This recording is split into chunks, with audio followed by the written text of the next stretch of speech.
ngenxa balala mungibisa ngamagama ngiyukubisa nami ngomuntu safana nje umhlupha ungihlukumeza ngenxa balala mungibisa ngamagama ngiyukubisa.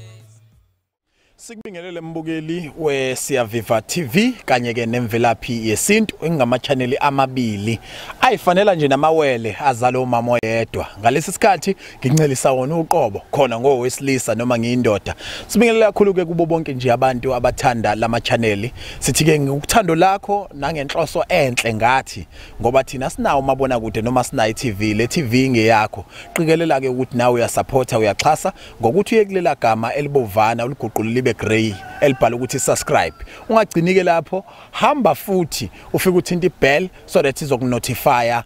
uma se-uploada usuku nosuku on our YouTube channels. Ungathuki uma uzwa kusaqhudana noma uzwa okusankomo ukuthi mo noma iqhude lithi indawo esikuyona nje sithe namhlanje ake sikhethe indawo esupporteke kakhulu noma ke yamukeleke ngendlela eyisimanga kuyinyanya ngoba udaba esobe silikhuluma liyawathinta kakhulu amadlozi noma liyithinta kakhulu izinto zesintu. Elami igama ngu-MC Pholobaso Andile wakwaNgcobo. Bathi ufuze fulela mashema hlangatha zoshumayela propaganda yasabeka sixivisa singasuki urapperapper ngoba rapper lolo entomini zabo qeda imali yabonke babuya babuza abantu mapholo bakwenze njani. Wagadla ngenduku singayiphethe ngabatshena nathi ngumthambo igazi lentomzanga kini zayifuna ukuzolahla ubeetroot emashidi namhlopha kithi kodulela ngathi azime kancane sike sikhuluma udaba olumnandi. Ngihleli nodokotela la abanye bathi umfoka Msuthu abanye bathi ke iyona nyanga esibenzela izinto zenzeka. Omunye umuntu uthi mayethi nhla awethi ngathi kusamfanyana okuncane lokho kodwa imisebenzi yakho abanye babantu bayebabaza. Dokotela asikwamukele kuSiyaviva TV kanye ke nemvelaphi yesintu ngalesi sikhathi. Sawubona. Ngibingelele kakhulu mapholo ngibingelele South Africa yonke even nangaphesheya kwezilwandle la kufinyelela khona lo mbukiso ngalesi sikhathi. Dokotela kujabulisa kakhulu ukuthi sikhulume nawe ngalesi sikhathi futhi eyami inhliziyo izwa igezeka ukuthi usuku nosuku siqhubeke nezingxoxo ezakhaya. Kodwa ngiyafisa ukuthi sike sithinte udaba engicabanga ukuthi abantu balithanda kakhulu lapho khona esisuke sikhuluma khona ngezigubhu ngoba khona enye into esike sifuna ukuyifunisela noma ukuyibhekisisa. Sicheka nje ukuthi ngempela inyanga mayikhuluma ngezigubhu ngabe ikhuluma into efanayo noma ikhuluma into ehlukene. Mhlambe nawe uzosinikeza yakhe iversion noma uzosinikeza okufanayo nokusuke kukhulunywa abanye odokotela kodwa kushiyana amaziko, kushiyana nestrategy, kushiyana netalent. Sizozwa ngawo usuku namhlanje. Isihloko esikhuluma ngaso lapho mbukele ekhaya sikhuluma ngani ngesigubhu. Ukuthi siyini isigubhu, sakheka kanjani isigubhu, senzani,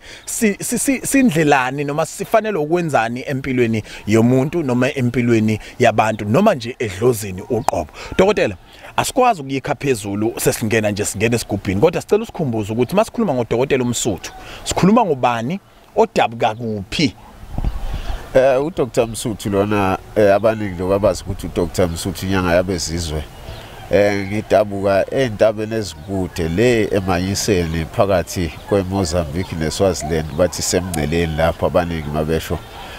nami ngizalelwe khona ngakhula ngadlulela endaweni yaseMtubatuba ngafike ngakha umuzi khona ngasuka khona lo muzi ngawushiya usakhona namaye kusakhona abahleli khona sengila manje kaMashu la ngikhona nakhona nginomuzi futhi la ngihlala khona nonkosikazi wami kanye nabantwana bami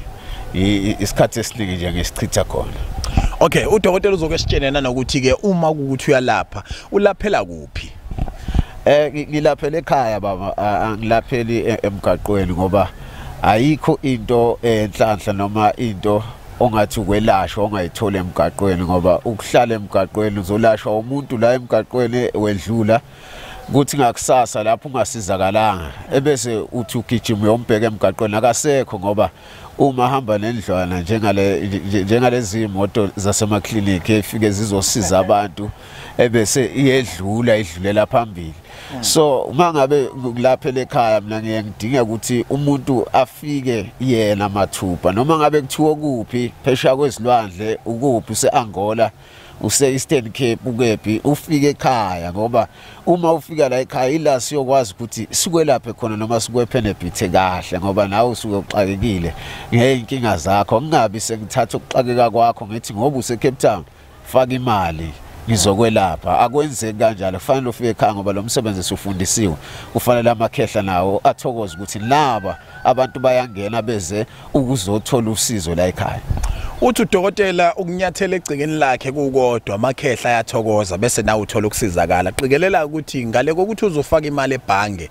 ungayiphatha nje ilapha ekhadini lakho kuze masofikile uzwa ama price ukwazi ukulekeleleka ngoba la kudinga khona yena ukudinga esigodlweni kwakhe ungafani noma ungamfanisi yena nama mobile clinic imoto analyze isuke izojova ingane ziyigoma. Dokotela sengikuzwile mina kodwa ngiyafisa ukuthola ukuthi njengoba uthe uhlala ekhaya kwaMashu wabalula futhi ukuthi emntubatuba ushiya abantu bekhona ongenze ukuthi abakini noma abantu abaqashile kodwa ngifuna usikhanyisela ukuthi udokotela uke wamention indaba kaNkosikazi wamention indaba yeingane la ulaphela khona ilapho khona uphinde futhi uhlale khona nomndeni wakho na iwona wambuzo wami oqala loyo. Owesibili uthi Hlasimbe umndeni wakho uyamkela kanjani lento ukuthi wena usesigodlweni manje awukwazi ukuchitha isikhathi kanye nawo nihlukanisa kanjani egcikene lelodwa ukuthi la umuzi la isigodlo ngoba sike sibona abanye odokotela uthola ukuthi usebenzele eMnambithi ngokwesigodlo kodwa umuzi wakhe useThekwini ngeenhloso zokushiya lento ekuthiwa ispace nenkululeko nani omunye uthola ukuthi hayi akusikhona nje lokho mhlambe kungezinye zeimfuno nezifezekiso zakhe wena kudalwa yini usebenzele la futhi eniphinde nihlale khona. Uma ngizoqala la endabeni kaNkosikazi nezingane uma uhlala ekhaya kufanele ukuthi uNkosikazi akwenzele yonke into.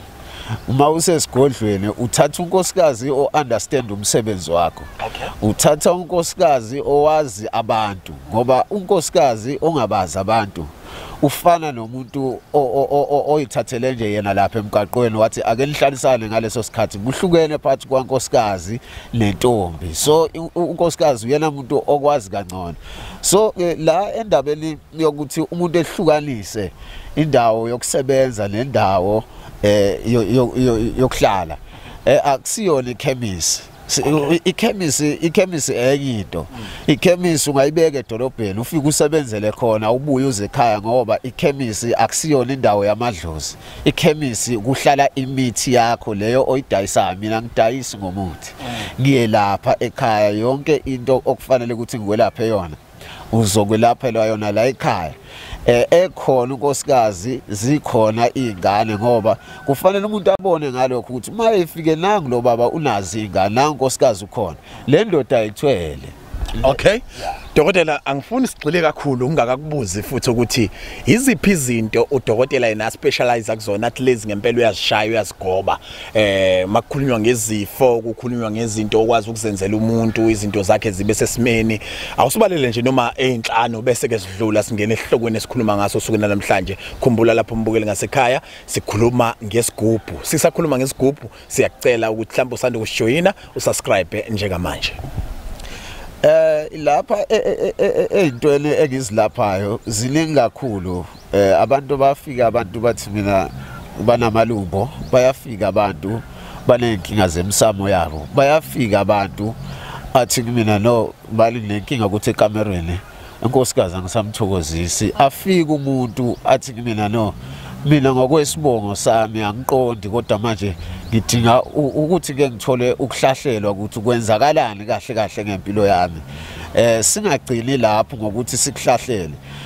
Kuningi nje esike sikusize ngakho ngaphandle kwezinto eziphathelene nelotho cha umuntu welotho angilawo nomagundane kodwa nje izonke izinto ezelashwayo esingasiyona magic nginazo ngiyazenza. Uqale nini ukulapha?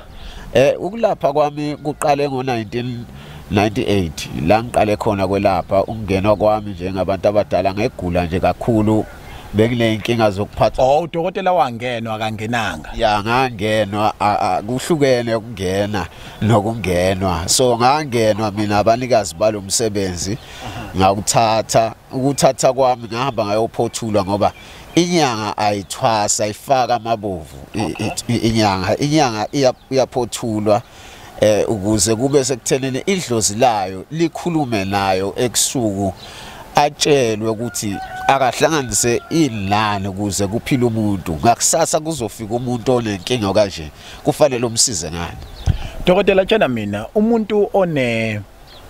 okay uthe udokotela uyahlola kodwa kunomuntu othi inyanga ayithwasi nje uba usho ihlangana pho nokuhlola igcina sikwazi ukuhlahlela abantu. Njengoba ngithi inyanga iyahlanjululwa ngalesikhathi wena uhlushwa usukuhlushwa imimoya kodwa le mimoya yakho ayikhombi wena ukuthi hamba uyothwasa kabani ngenhlanhla ke mina ngikhule kahle mangikhule ekhaya ugogo wami bekayisangoma umkhulu futhi ngalapha ozaluma naye bekade ugedla futhi naye ugedla sikhuluma ngomuntu ongahloli ugaya umuthi kuphela yeah so lapho ngaleso sikhathi mina kuningi bengikufunda kubona besaphila ikhombo lekubambile yeah okay udokotela umuntu wekhombo uhlanganiswe abantu ababili ngiyayijabulela kakhulu ukuthi into yakhe inobulili obubili kanti futhi uyakutshela ukuthi hayi lo munye wayenzani ngokweziqhu zakhe lo munye wayenzani ngokweziqhu zakhe asingeneke kuvuthondaba ihloko esikhuluma ngaso namhlanje esitosithi nje lapha nalapha kafishane kodwa ngenhloso kulekelela wena mbukeli lapho ngasekhaya dokotela uqale nje usichazele ngencazelo yokuthi yini isigubhu isigubhu Mapholoba into yenhlanhla noma into efana leziko lokukhulisa umsebenzi noma ibusiness lakho ukuze la ekhaya kungathiwa kwakukhona ubaba ecebile noma ekhona kodwa manje wakashiyanga lutho enezitolo enamatekisi ingabala nje kube kuningi omunye uthothi bekasebenza abantu njengami kodwa manje lo msebenzi wakhe uhamba wabe usuyafadalala akekho ophinde wasala waqhubeka sikubone okusele owakusebenza ngaleso sikhathi so isigubhu siyinto iyokukhuphula umsebenzi ukuze abantu bakuthanda abantu bekubheke bekwazi ukuthi no uma siya lapha enyangeni siyokuthola ukusizakala noma masithi siya lapha kulesa store uma sithenga kulesa store kuyathengeka asikho leso sidina leso abantu beze nje ngoba ubuningi babo yeah dokotela inyanga enjani eyenza igubhu mayenza igubhu kuba ukuthi leso sigubhu sizohamba sidinge ukuthi sivuselelwe asiqale nje ngaleyo singakayi kulezi zinto ejulile inyanga enjani eyenza into evuselelwayo angifuni sithi isigubhu esinjani esivuselelwayo ngifuna ukuthi inyanga enjani eyenza isigubhu esivuselelwayo angeke ngikhulume kakhulu lapho kwaMapholoba ngoba ezami igubhu mina azivuselelwa ezami igubhu kuphela zinamafutha eziwadlayo lamafutha eziwadlayo ngiwona kuphela kungathiwa uma kuhamba isikhathi anakho ukuthi ehle kancane ngalendlela ukuthi uma ehla sekufanele ukuthi uwaede kodwa akusiyona into iyonyaka nonyaka ngoba akusona isithwalo kunomehluko phakathi kwento yokuthwala nento eyakhiwe ngomuthi wenhlanhla wemvelo yesintu okay ngifuna ukuthola ke la dokotela ukuthi esinjani ke isigubhu sona siqo esivuselelwayo umzwile eqala umbuzo ombuthini uthe inyanga enjani eyenza igubhu evuselelwayo manje esinjani isigubhu esivuselelwayo isigubhu esivuselelwayo ikakhulukazi ngiyakhuluma ukuthi isigubhu esisuke sivele siwiki ngoba angikholwa ukuthi into mayisebenza idinga ukuthi uzuqale phansi uyivuselele ngoba ayihlatshelwa lento njengoba ingahlatshelwa lento kuchaza ukuthi lo muthi wemvelo ukwazi ukuphela ungavuselela kanjani umuthi ovele sowakhiwe ukuthi awenze leyo umsebenzi vele okay khumbuleke mbukeli weSiya Viva TV nemvelaphi yesintu ukuthi siya subscribe kwimvelaphi yesintu on YouTube siphinde futhi subscribe kwiSiya Viva TV wena okwakho ukuthi wazi ukuthi njengoba sishutha namhlanje ngesithiya sikhetha indawo ethanda ukuba ngconywana ukusondelana nezidalwa nezinyanya namadlozi ingakho uzozwa nje nenkomo ibubula uphinde uzwe namaqhude ekukulukuka uzuyikhukukazi ishayo kekeke kuningi nje uzobuwelewele sithe nje ake siphumele ebalazweni namhlanje sihleli nodokotela umsuthu dokotela masizokhumbuza abantu uthe utholakala endaweni yakaMashu and igubhu yazenza kodwa manje sifinyelele esigabeni sokuthi umuntu nomuntu athathe izinombolo zakho athathe ingcukaca zakho zokuthi ukuphi nendawo ama direction yonke leyo nto ake singene sigxileke manje esigubhini isigubhu sakho dokotela mawusenza usenza ngani isigubhu Mapholoba sakhiwa ngemithi yenhlanhla lethi ke into eyinkinga la isekuthelini akusiyona imithi yala kuphela ongakha ngayo igubhu imithi kukhona imithi engatholakali kalula engatholakali la okufanele ukuthi ngicross ingcele ngihambe ngiyoyifuna kuze kube sekuthelile lesi sigubhu lesi siyaphila siphile ngalesikhathi sengisikhandile lesi sigubhu mina ukuphendula kwami le mithi yami kufanele ngiyivuse ngoba seyigayiwe le mithi kufanele ivuke ngokosiko lalapha ekhaya kaMgomezulu amathambo umuntu angenapi ekwakhweni kwezigubhu kahle masingakhuluma ngiyekizwe nje kukhulunywa ngamathambo abantu masikhuluma ngamathambo abantu akusiyona indlela yokwelapha leyo lethi ukuthi le genge le kule age yethu izinto izithathela phezulu kuhlukene ukwazi into mawuthi genge le ku age yenu ukhuluma ngabantu abasebancane kulapheni labantu angisho abasebancane ekulapheni baMapholo bangekhuluma ngabantu abancane ngokweminyaka ngoba kuyenzeka ukuthi ubone umzimba womuntu uthi mncane kanti sekakhulile so ngizothi ke lapho bathatha ngehaba noma benza amaphutha amaningi bezwe into kukhulunywa ngayo kuhlukene ukwazi into nokuthi uzwe kukhulunywa ngayo kuxoxa umunye umuntu usugijima wena ufuna ukuyokwenza into ongayazi so mina angizisebenzisi lezo zinto ngoba uma ngikhula ngeke ngathi ngikhule mina kukhona abelaphi ekhaya mhlambe dokotela laba balaphi ababekhona ekhaya ulo wayogedla kwakumkhulu bese kube isangoma okwakugogo bayeke bethini bake basho ukuthi mhlambe ezinye zezigubhu ziyadinga ukuthakwa ngabantu abanebala elimhlophe noma ngomlungu noma ngeNdiya noma ngeChina noma olunye uhlanga nje ongesilo lalo wenza isigubhu baMapholo angizange ngikuzwe lokho ngeze ngakhula ngaba mdala ngoba ngicabanga ukuthi manje unyaka ka18 ngilokhuzanele ngiubambile lo msebenzi mina kuthini okwakho kululeka abantu abasafisa ukungena edlozini nabafisa ukuqonda ukuthi igubhu zekhiwa kanjani ukukhuza lesihlava sokucabanga ukuthi abantu abane albinism condition bayisithako esithile ngamafutha abo noma inkophe noma inyawo noma ukhakhayi noma yini ekwakheni igubhu baMapholo banje inselelo engayifaka kakhulu ngithi abantu abafunde umuthi umuntu afunde umuthi afunde usiko lomuthi ukuthi uma uyehlathini kunemithi ongayikhi nje ongafiki ukhe odinga wenze usiko lawo ukuze uzobona ukuthi umuntu uyasebenza ngaphandle ukuthi uze usebenzise isicubu somuntu funda ukuthi yini eyenziwayo mawukha isihlahla esithile ehlathini lesi sihlahla mawususikhila mawufika ekhaya kufanele usibike kanjani ukuthi nasi isihlahla manje ngibuye nayo lempande ake isebenze manje izothi uma usuqala uthi nawe uyayihlanganisa nezinye kube ukuthi yonke into yakho ihamba ngosiko layo vele dokotela esinjani isigubhu esidinga ukuthi ngoba sazi ukuthi ubaba wayenza kanjani khona la ekhaya kuzodingeka kodwa kuze sikwazi ukusebenza mina nodadewethu silalane impilo yethu yonke kodwa umcebo uzokhithika igceke lonke esizodinga nje ukuthi mina nodadewethu siphume eqoyini elilodwa inkomene eyodwa kodwa emva kwesikhathi esithile ukwenza ukuthi lesi sigubhu sisebenze fanele mina naye siyokhukhwini silalane ngatsho nje lapho ngingakuhlola izilokho ngithi loyo muntu loke leso sigubhu esinjalo akusesona isigubhu kuyini lokho singasho ukuthi kuleyo nto sifana noSatanism ngoba akwazi ukuthi ungathi uzalana nomuntu nasendulo kwakade vele lezo zinto ziwumhlola akusiyona into esingathi siyababaza lapha isibango lesi akuseyona into eright la ekhaya kuzozalwa ingane kabani seseniyafana no udadewenu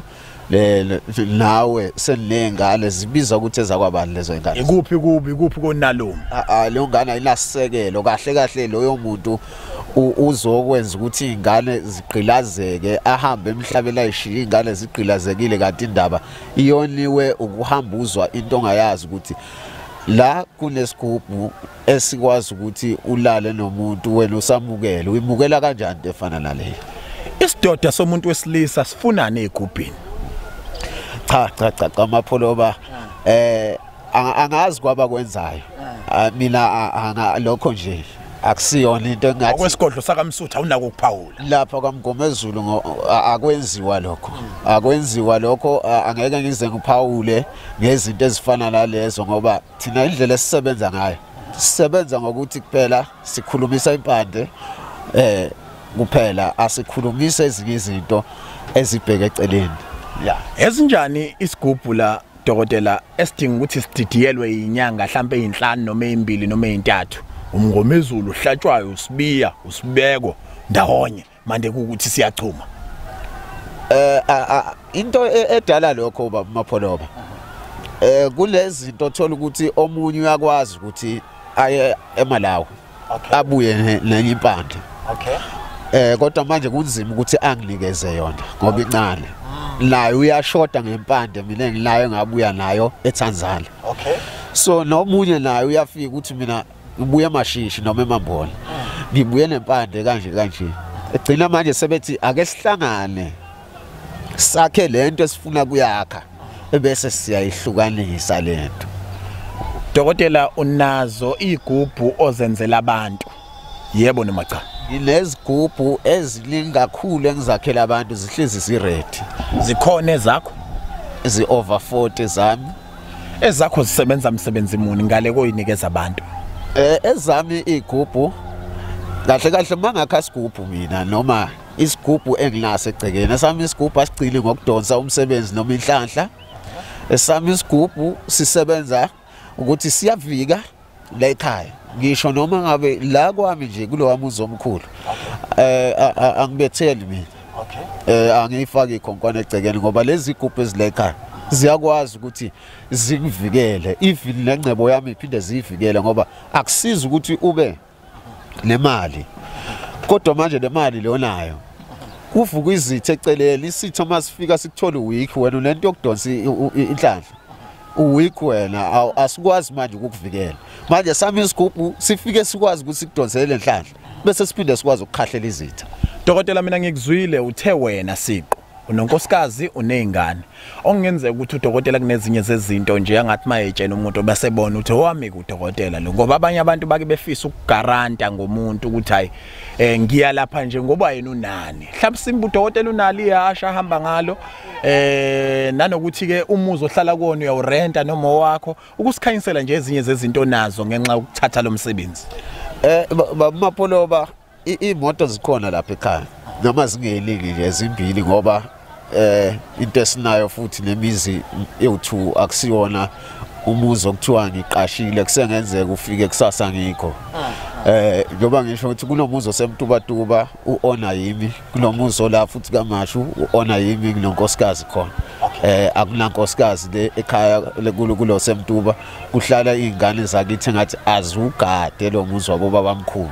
ekhaya ke le Manyiseni lisekhona elikhaya ubaba ke yena ongasekho kodwa abafowethu bakhona ibona ke abasele kona lo muzi dokotela ezakhe igubhu kuthiwa ziyadla zidlani ezami igubhu zidla amafutha amhlakuva zidla amafutha embongi zidle olive oil amafutha omhlakuva yini awembongi iolive oil yona yini amafutha omhlakuva khulunywa ngempone umuntu okhulele emakhaya impone uzokwazi lokho okujwayele ukudliwa amajuba uma sikhuluma ngamafutha embongi sikhuluma ngamafutha enyosi encane lesi zakhela phansi bese sikhuluma olive oil abanye bapheka ngayo kodwa kwamafutha abantu abangawajwayela abaningi ukuthi bawasebenzise ngoba amafutha anganali iphunga amafutha nje esingasho sithi abantu abana BP kanjalo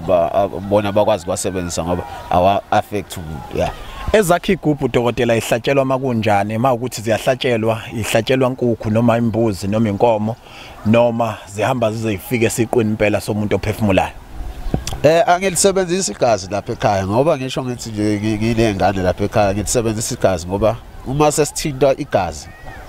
sesokuyisithwalo leso akusesona isigubhu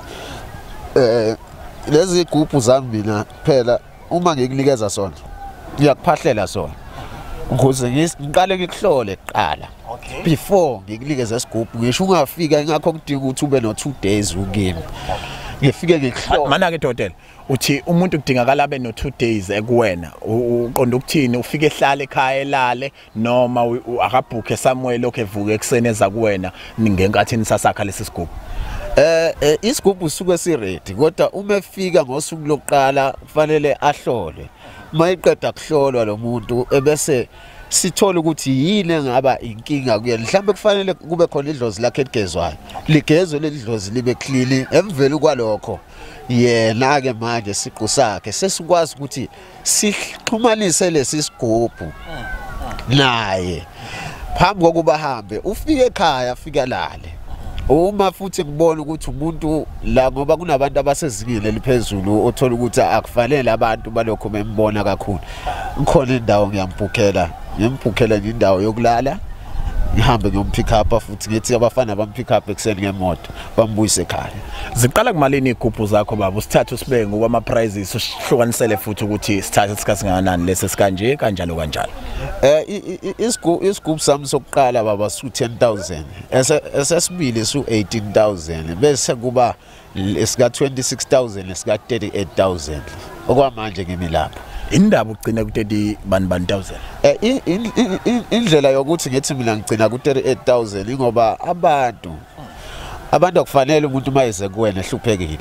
bese kuba sengazi ukuthi esimeni sakhe nawe ungathi usizakala ngaye noma ufuna ukukhuphuka ngaye ukuthi ubonakala nawe usihamba ngebhanoyi kanti cha lo msebenzi owokusiza abantu kahle sesayibizi imali ngoba sokuyisikhathi semali inkomo ayisekho nembuzi ayisekho kodwa ngesikhathi sikhula thina bekufika nenkomo ekhaya umuntu aqhube nje inkomo yokubethela makuthiwa khulunywa ukuthi kade ubethela noma kade ezolanda okuthile la ekhaya kwamsiza qhube inkomo noma imbuzi mangenazo azokuletha lokho anikeza into ayifunayo lungisa ipeni nephepha ngoba udokotela uzosipha ingcukaca zakhe zokuthi utholakala kanjani futhi ke wena masumfonela umfonele inombolweni ekuyizona zona kodwa kwamanje yafisa ukuthola la dokotela ukuthi kungenzeka yini uthola ukuthi ezakho igubhu njengoba uthi wena wenza ezingenali igazi sikakhulukazi umbuzo wami kusulele kuthenini makufika umuntu othi mina ngifuna lesi sihlatshelwe inkukhu nje kuphela uyumthini kukhona nabantu badlulisela kuye umdlulisela kubona noma uyakwazi ukumlekelela futhi bamapholo mangathi mina kukhona engimenzela khona ngabe ngilephutha umona awufuneki uma lento leyo ke ngingakwazi ukuyenza ngiyamdlulisa ngimdlulisele kulabo bazokwazi ukumsiza ngoba uma mina ngizomnikeza into ongasiyona la kayifunayo sengizophenduka isitha kuyena leze inegazi kungani uyibalekela wena dokotela angithi umuntu nomuntu mangabe ethi ufuna into yenhlanhla noma ufuna kuba nemali usuke lezo zinto ezilandela ukuthi ufuna ukuthi ondle umndeni wakhe manje mina mangizokunikeza into ezofika futhi iqede umndeni wakho le mali uzoyidla nobani okay kunonophatheka lapha egazini udokotela usho kanjalo dokotela ngifisa ukuthola ke la ukuthi kungenzeka yini njalo esami isigubhu uthola ukuthi uma senginaso ngifuna imali ukuthi ikhuphuke kunezinga laleli sisigubhu kodwa kungiphoqa ukuthi ngibuye futhi kuwena ngizokutshela ukuthi hayi ngathi sesehlelwa amandla noma ngathi sesinophatheka lesi sigubhu noma lesi sigubhu sami ubona singayenzi le mali engiyifunayo kunokuthi mhlambe wena ngekunikanga yini okufanele noma okuphelele lezi igubhu bamapholoba njengoba zingafani nama price namandla azo awafani so njengoba amandla angafani uma une tuck shop izofika le 10,000 sikwenzele indlela ukuthi wena ubone ngathi ngiyakhuphuka kodwa if usuthola amandla ukuthi sengikhuphukile manje unganyukela ku18 wona la uzofika ukubonise amandla awo asiphuphi kodwa kuhle uku-upgrade uya-upgrade asiphuphi dokotela makwenza ngithatha isigubhu sakho bese ngishaya imoto ngihambe lo engihamba naye ngaphakathi emotweni bese ngihleba ngawo ngithi umbonile kodwa begunde umgundo obheda kanjani noma ngithi umbonile ukuthi mubi kanjani yena udokotela noma ngisho anything engaba isithuno kuwena mangixoxa nalo muntu ngihamba nesigubhu ngisithathe kuwena bese ngithi mhlambe kulinganisa ukuthi uzwile kodwa iperfume yakhe ukuthi ship kangakanani noma ke ufaka iperfume ebiza impela kodwa ulibonile ikhala lakhe litsheke kangakanani noma ngabe yini ingcabha kuwena engizoyisho kabi isigubhu sakho nginike sona esekweyesami ngihamba naso khona yini isihlava esithile singenzeka bese sibheke inombolweni Angithi i-controller la kulesi sigubhu mina okay kodwa ke lapha ngoba sisuke sikunikeze ngenhliziyo evulelekile sakuphahlela sakhuluma nabantu bakamgomezulu ukuthi cha labo msuthu nangu uyaphuma ubani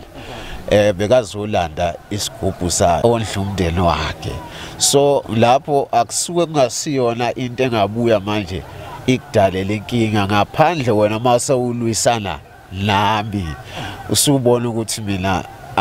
angisiyena le ndoda le oyicabangayo so lapho ke mina ngala ngoba lo muthi owakhe lesi sigubhu ula kimi ingxenye yawo ikhona la kimi kukhona kungenzeka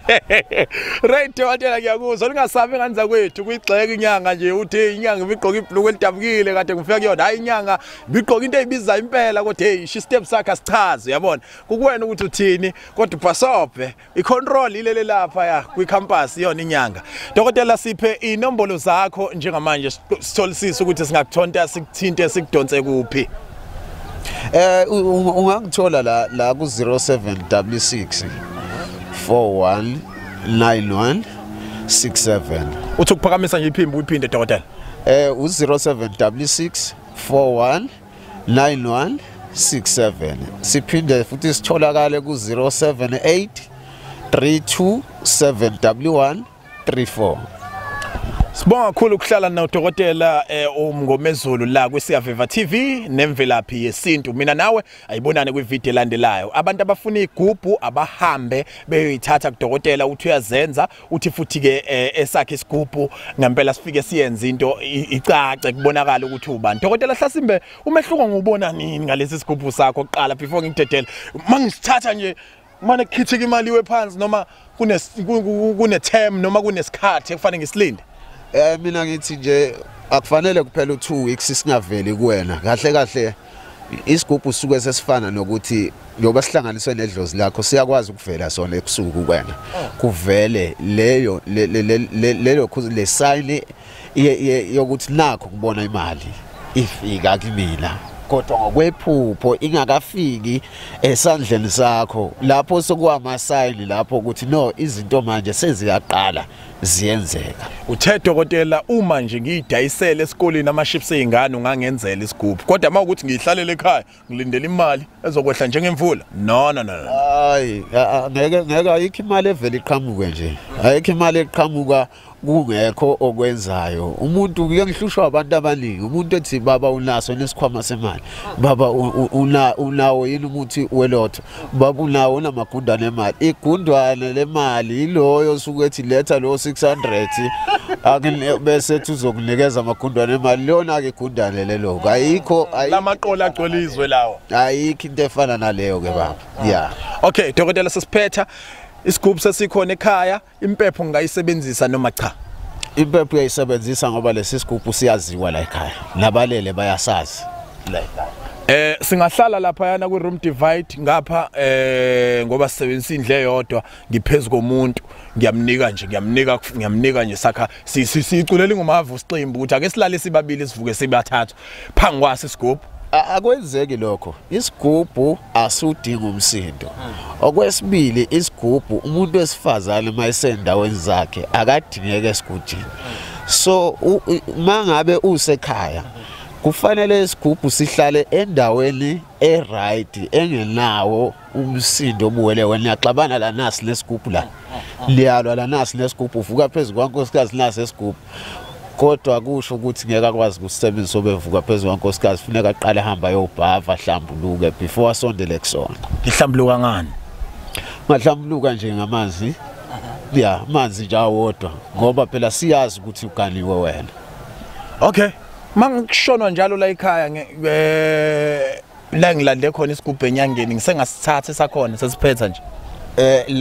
la kule nyanga nje kuyashonwa nje ayipheli inyanga nje ngahambanga umuntu noma unyaka nje ngihamba uphela sekuhamba abantu noma babili noma bathathu ngathatha isigubhu salapha lokho akuhlangani nawe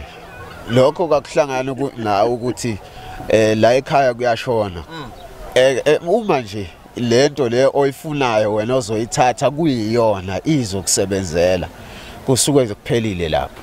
uNkulunkulu anibusisa nihlenga ninakekele. Udokotela uyatholakala enombolweni ezithi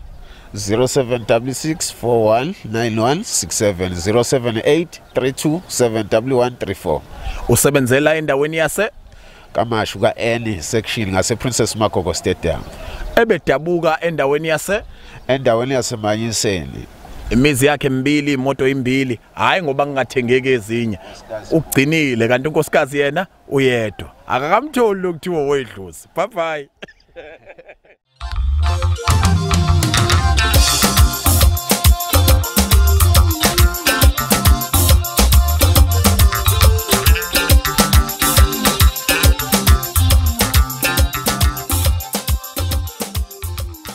Sanibona bathandi bomculo. Imina Indlondlo Emnyama bathandi bomculo bamaskande. Ngicabanga ukuthi kungokuqala ningibona namhlanje ngivela kumabona kude. Bathandi bomculo inasi isicelo sami engisicela kunina kokuqala ngithanda ukubonga kuyisupport eninginikeze yona kuyi-CD yami yokuqala ngendlela eningixhase ngayo. Ngithanda ukuthi ke ngibonge kakhulu ebese ngidlulisa lokhu ukuthi ke nansi enye yesibili ezayo esiphumile isifikile nayo imnandi kakhulu inengoma ezishumi 12. Mangabe kukuthi uyayidinga ngicela ungithinte kule nombolo ethi 076 0956 999. Ngiphinde futhi 076 0956 999. Inamanoni amnandi kakhulu ongabajabulela ongathi mhlawumbe mangabe usuqala usuyilalela ukhethe nawe elakho uthi ayi le ungazi ukuthi waye ngibonile unjabulo yami noma ukuhlupheka kwami noma usizi lwami noma inkinga engangibhekene nayo. Kuyoba mnandi kakhulu ukuthi ngilithole uxhaso lwenu ngoba nami ezinkingeni eninazo ngomculo wami ngiyafisa ukuthi nginixhase kakhulu nginikhiphe kulezo zinkinga enibhekene nazo. Ngiyabonga.